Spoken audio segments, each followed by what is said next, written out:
I first encountered a patient suffering from what we now call gender dysphoria in July 1973.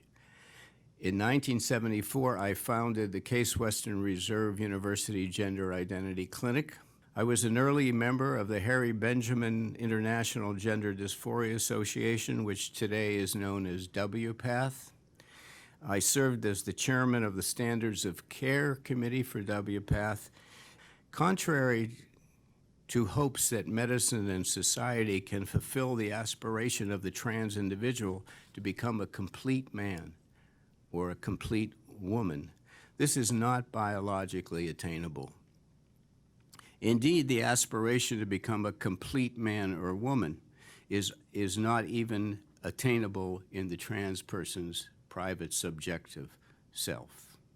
First perspective, some speak of gender dysphoria as though it were a curable physical mental illness that causes endless suffering. It should be noted, however, that gender dysphoria is not a medical disease, it's a psychiatric illness. There is no physical or biologic or specific abnormality of the sex organs or the brain at this point in our knowledge among these individuals. And since doctors gave up performing lobotomies to treat psychiatric disorders many decades ago, gender dysphoria is the only psychiatric diagnosis which doctors are attempting to treat by surgery. The second way of looking at gender dysphoria is in developmental terms. We could call that a developmental model.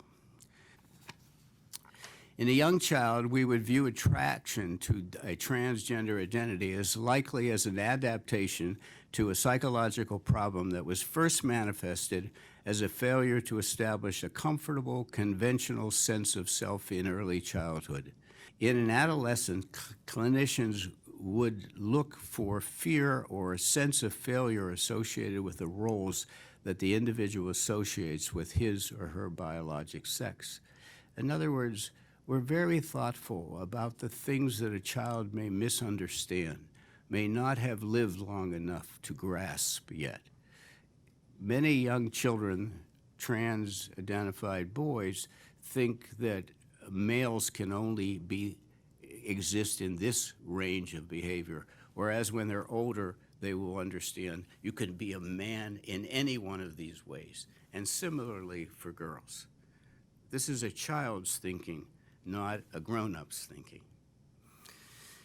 Some strident advocates oppose the developmental view, asserting that trans identity is biologically caused and it's unchangeable.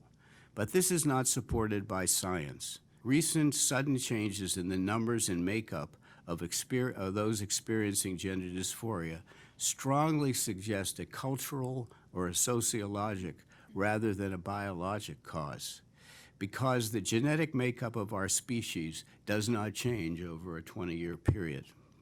A recent study has documented a clustering of new presentations of in specific schools among specific friends group. All these observations point to social influences on the construction of gender identity or transgender identity. The first approach we would call watchful waiting. We have a 6-year-old, an 8-year-old who is cross-gender identified and gender nonconforming. This model is particularly relevant to those before puberty. The scientific basis of this approach is the fact documented by 11 of 11 prospective follow-up studies performed by different research groups at different times in different countries. 11 of 11 studies have demonstrated that the large majority of young children who present with gender dysphoria, if left untreated, uninvolved with, will evolve to a gender identity consonant with their biologic sex by the end of adolescence. There have been 11 studies of children following young children for 10 years, up to 10 years into adolescence. All 11 of those studies have found that the majority of the children outgrow it. the majority. The highest one is like close to 90%, but there's some have been in the 60% range, you see. Still very high. So that's very important for us to understand, because it feels to me like there may be an ethical question here about intervening when children would desist.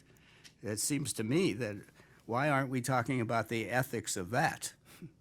I, myself, and other clinicians have witnessed reinvestment in patients' biologic sex in some individual patients who are undergoing psychotherapy. I have published a paper recently on one patient who sought my therapeutic assistance to reclaim his male gender identity 30 years after living as a woman, and who is in fact today living as a man. I have seen children desist even before puberty in response to thoughtful parental interactions and just a few meetings with a therapist. In my opinion, in the case of children, prompt and thorough affirmation of a claimed transgender identity disregards the principles of child development and family dynamics and is not supported by science. Many trans care facilities are staffed by mental health professionals who have very limited experience with recognizing and treating psychiatric problems that often accompany gender dysphoria. As a result of the downgrading of the role of psychiatric assessment and treatment of patients, new gender-affirming clinics have arisen in many urban settings and recommend transition with remarkable, indeed distressingly remarkable speed, sometimes after a single 1-hour session. In my opinion, this cannot be reconciled with responsible mental health care. These clinics are often called gender-affirming clinics. The name of the clinic tells you that there is not a careful psychiatric extended evaluation of this stuff. What is happening in the United States is affirmation, affirmation, affirmation, and no consequence, no thought given to the long-term consequences based upon 50 years of cross-sectional studies showing that this is a marginalized, vulnerable, psychiatric and drug-impaired groups of people. We have a phenomenon where a high number of people, a high percentage of people, have significant ongoing psychiatric needs. It seems to me that all of us should have some pause about what we do, and I don't think that the concept of we have a 6-year-old who's non-gender conforming and that we ought to affirm that child and leave that child to believe that she can be a boy or she can be a girl. I don't think that's helping with what psychiatrists call the reality testing of the child. A comparison of recent and older studies suggests that when affirming methodology is used with children, a substantial proportion of those children who would otherwise have desisted if left alone persist in their gender identity. In other words, gender affirming of children leads to a very high incidence of trans identity at puberty and the failure to desist. Whereas if you leave the children alone, many of them will desist. If you treat them young and intervene and support, they're going to have a transgender identity in adolescence. So we have to ask ourselves the question, what does that mean for the long run of the child? The increasingly widespread use of social transition for children is locking a large number of children into a trans identity and life who would otherwise become comfortable with their gender of their biologic sex before reaching adulthood. We should all seriously consider that the drive to block puberty derives from the experience of trans-identified adults who recall personal discomfort about their subjective gender discomfort in childhood and adolescence. It does not consider all those children and teenagers who outgrew their discomfort.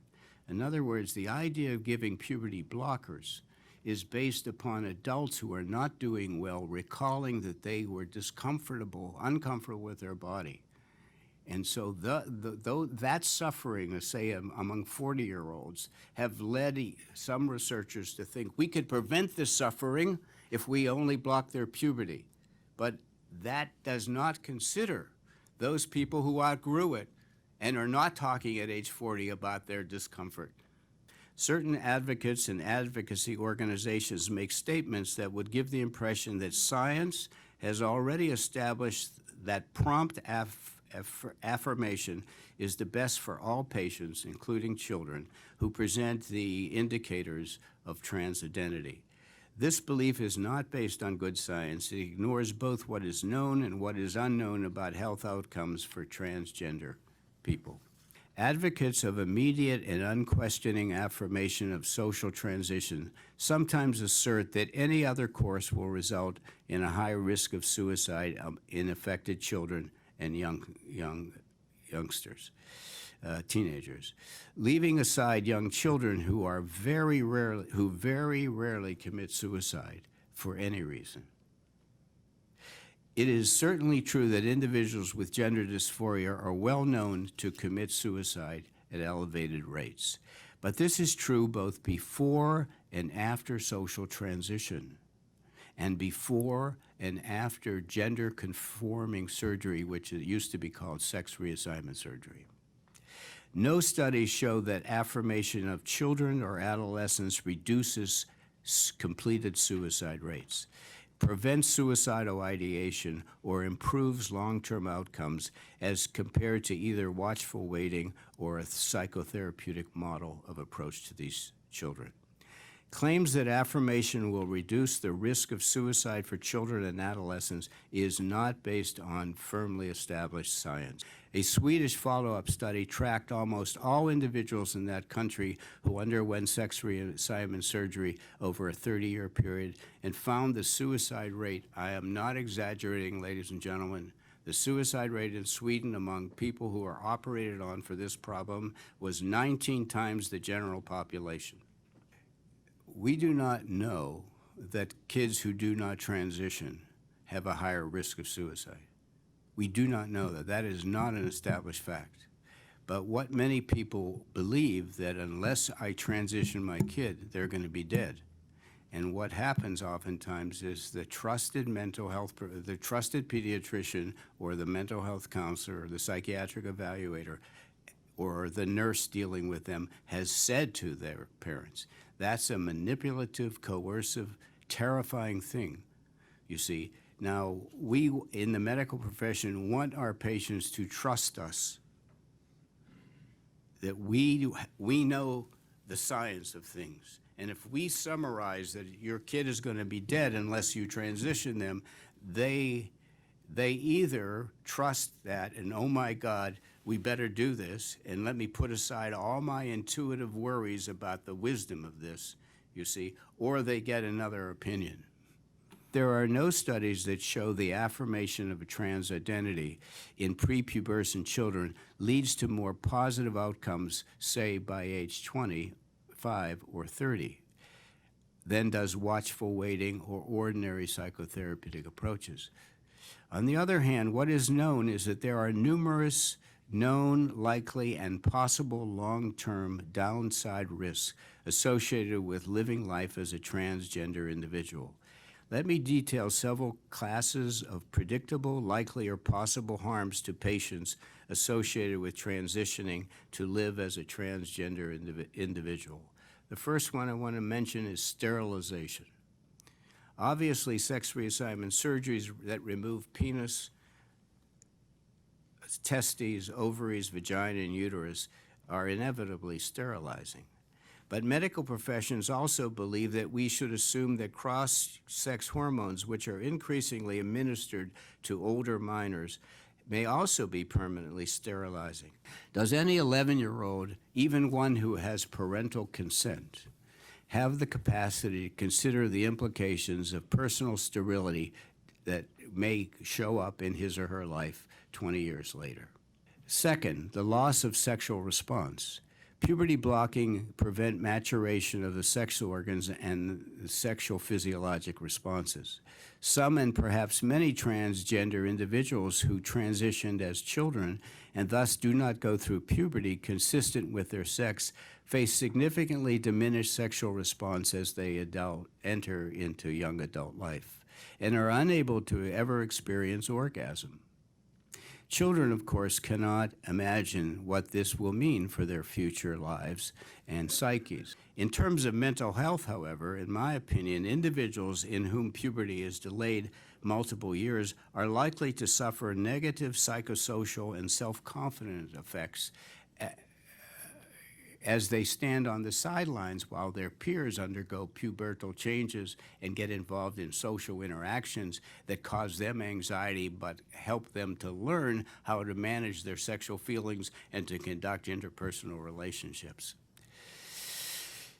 Thus, if you block a kid's puberty and for 3-4 years, he remains looking like a child and feeling like a child while his peers are into a whole different phase. I've worked with multiple individuals who've abandoned trans female identity after inhabiting that identity for years who express regret. A surgical group prominently active in sex reassignment surgery has published a report on a series of 7 male to female patients requesting surgery to transform their surgically constructed female genitalia back to their original male form. They cannot surgically be returned to their previous normal genital anatomy. The trans person of either sex who requests having their body returned to the original sex appearance should worry all professionals.